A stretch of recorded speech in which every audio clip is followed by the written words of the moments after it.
And welcome to Taya Mini Reads, Reviews, Discusses, Monologues about everything and anything, and that's on period. Hi guys, welcome to my channel. Today, I want to kind of talk about a book that has been a Booktube darling, book fantasy darlings. Like it's up there. It's very hyped. I wouldn't say, maybe just slightly overhyped. I actually liked the first two books. The third book, though, that's where I had an issue. So, let me just quickly get into the book, which is going to be a quick review. It's going to be Fort Wing by Rebecca Yarros. Now, Yarros is not a first-time author. She has actually written a couple of stories, but I don't know, they just never maybe took off. And another thing to mention is the books that she actually wrote about are not, fantasy. So this was probably her first, fantasy book, right? And whenever this book came out, give me a second, let me tell you when this book came out, because I remember when it came out. It was 2023. So this book came out 2023, and it was a banger. It was a banger. Let me put it that way. A lot of people were going crazy. Like Fort Wing is like the best thing since sliced bread. Blah blah blah blah blah. I don't like hyped books. But I was like, you know what? Let me try it. Let's see what the whole hype is about. Let me read the synopsis a little quickly. Really briefly, I'm sorry. 20-year-old Violet Serengil was supposed to enter the scribe quadrant, living a quiet life among books and history. Now the commanding general, also known as her tough as Talon's mother, has ordered Violet to join the hundreds of candidates striving to become the elite of Navarre, dragon riders. But when you're smaller than everyone else and your body is brittle, death is only a heartbeat away, because dragons don't bond to fragile humans. They incinerate them. With fewer dragons willing to bond than cadets, most would kill Violet to better their own chances of success. The rest would just kill her just for being her mother's daughter, like Xaden Rielson, the most powerful and ruthless wing leader in the Riders' Quadrants. She'll see every edge her wits can give her just to. She'll need every edge her wits can give her just to see the next sunrise. With each day that passes, the war outside grows more deadly. The kingdom's protective wards are failing, and the death toll continues to rise. Even worse, Violet begins to suspect leadership is hiding a terrible secret. Friends, enemies, lovers, everyone at Bagat's War College has an agenda, because once you enter, there's only two ways out: graduate or. That sounds very dramatic. But yeah, so pretty much we follow Violet Serengil as she is going to college. I call it a magical college called Bagat College, and she already, there's a lot of odds that are stacked against her. Literally, her mom is the principal of the school. She has a hated enemy called Xaden, because there's like family history among that.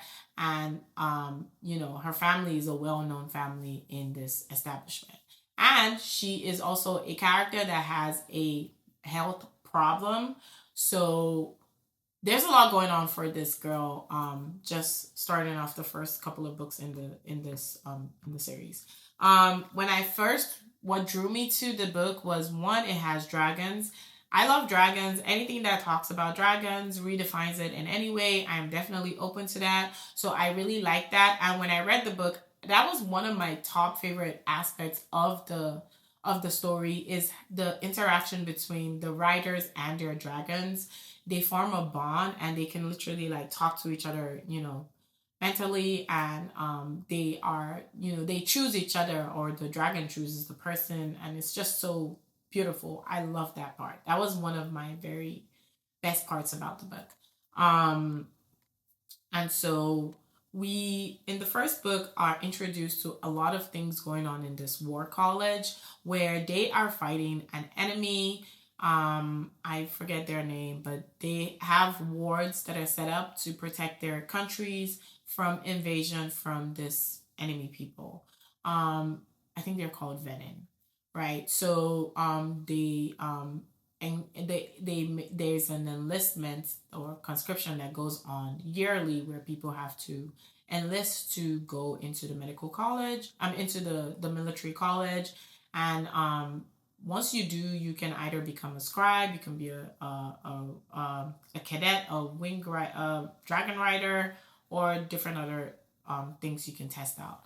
Obviously, Violet becomes a dragon rider, but then she breaks the norm and she actually bonds with two dragons. So, um, I think that Fort Wing by itself was an exceptional book.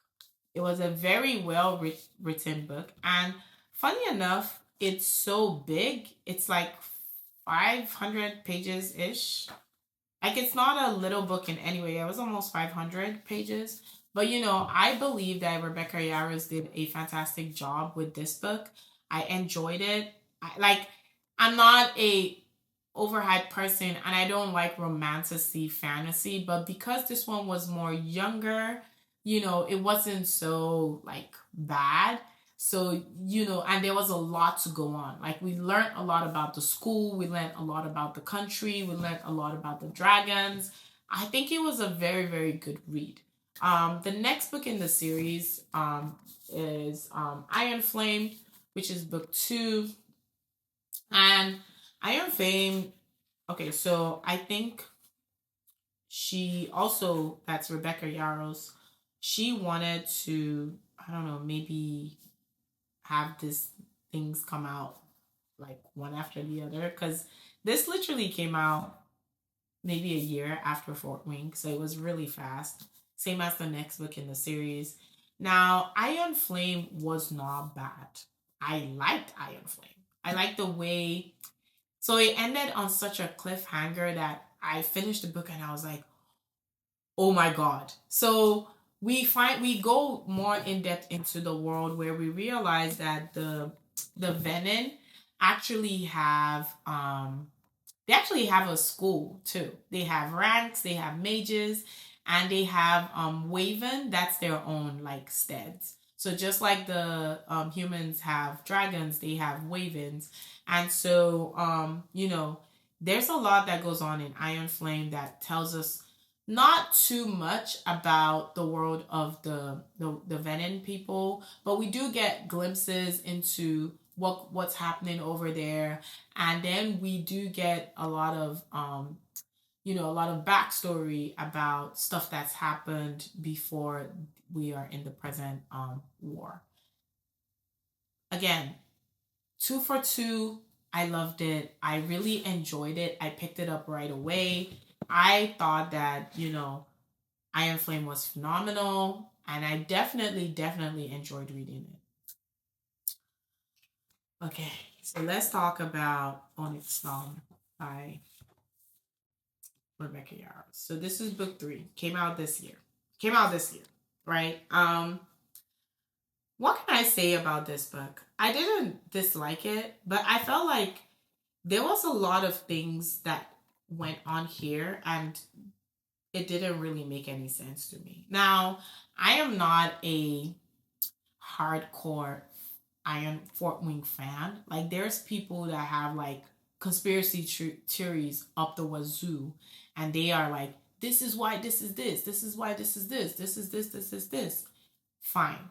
I'm not taking that away from you, but I'm someone who likes to read books purely for enjoyment before I get into like the weeds and be trying to make connections. Sometimes I would see something and say, oh, did you know that this was why this? And I'm like, oh, okay. I mean, cool. Maybe I thought it, maybe I didn't.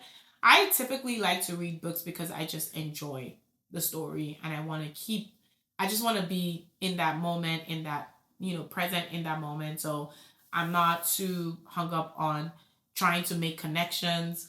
in book series and stuff like that. So for that reason, I did not like Onyx Storm.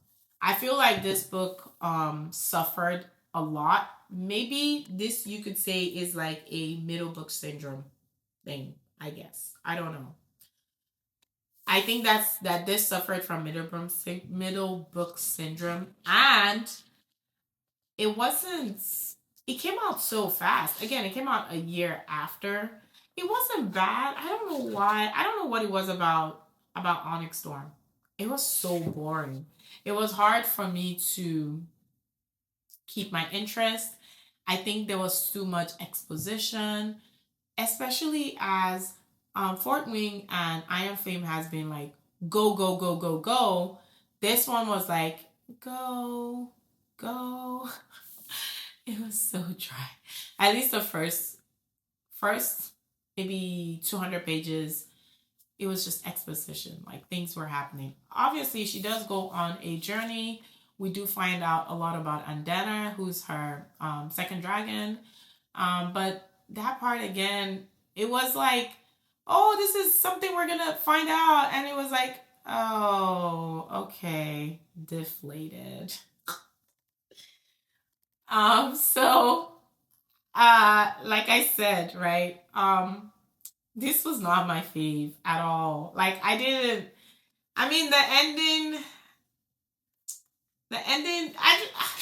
And then there was this push and pull between Violet and Xaden, where he's like, I shouldn't, because if I do, I'm gonna turn to this thing. Then don't do it. Like literally, keep your hands to yourself and don't do it. But they spend like 50% of this book agonizing about the fact that they can't do it. Like, and then they finally do it. You know what? If you've read the books, you know what I'm talking about. They finally do it at some point, and then all hell breaks loose, and she's like, "Oh, I have to protect Xaden." Ma'am, ma'am, miss, ma'am, can you focus? Right, focus.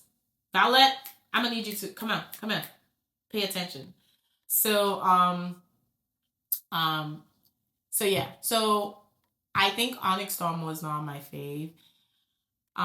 It suffered from a lack of too much English, not a lot of talking, too much telling, not a lot of showing.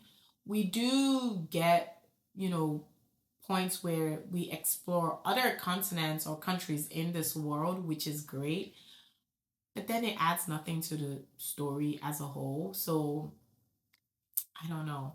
I'm gonna leave this for the conspiracy theorist people, because I know a lot of people said there were a lot of Easter eggs in this book to connect to the other books, and this was a really good book. I don't blame it, but based on enjoyment, it's a 5/10. The others were like 8, like really solid. They were really good books. I enjoyed it for what it was without thinking too much. It's probably like a 5 for me. I'm hoping that whenever she does complete the series, she will bring it home. And I also think another thing that happens to this book is also the fact that maybe because she has other books in the series that are coming out, she didn't want to, I guess, just go into a lot of things that were like we were still trying to get. So this kind of felt like a wasting time book, because yeah, a lot of things were said, and at the same time a lot of things were not said. So let me know if that makes sense, but that's kind of how I would categorize it. Is it wasn't bad, but and then there was just a lot of people mentioned in this book. I was like, who's that? Like, where'd they come from? Like, I had to start Googling, like, oh, who's this character again? So I don't know. I mean, if you've read the books, correct me if I am wrong, but Iron Flame, like I said, I would definitely recommend. I definitely recommend it if these are the kind of books that you like. Fort Wing is a very good book. I enjoyed it. I enjoyed Iron Flame. Onyx Storm, not so much. And another thing is, I do like the names of the books. They're really nice. They fit with like the the story. I like the dragons. The dragons are fascinating. you know. So, and then there's betrayal, and you know, it's fascinating. The world she created is fascinating. So let me know if you've read it, if you agree with my thoughts about Onyx Storm. I know, you know, it came out earlier this year, and you know, it braved. I have to actually check and see, like, I'm gonna put up their Goodreads for all three of them just to kind of see if that echoes my thoughts about the books. But yeah, like I said, let me know if you've read them, if you like them, and what were your thoughts on book three.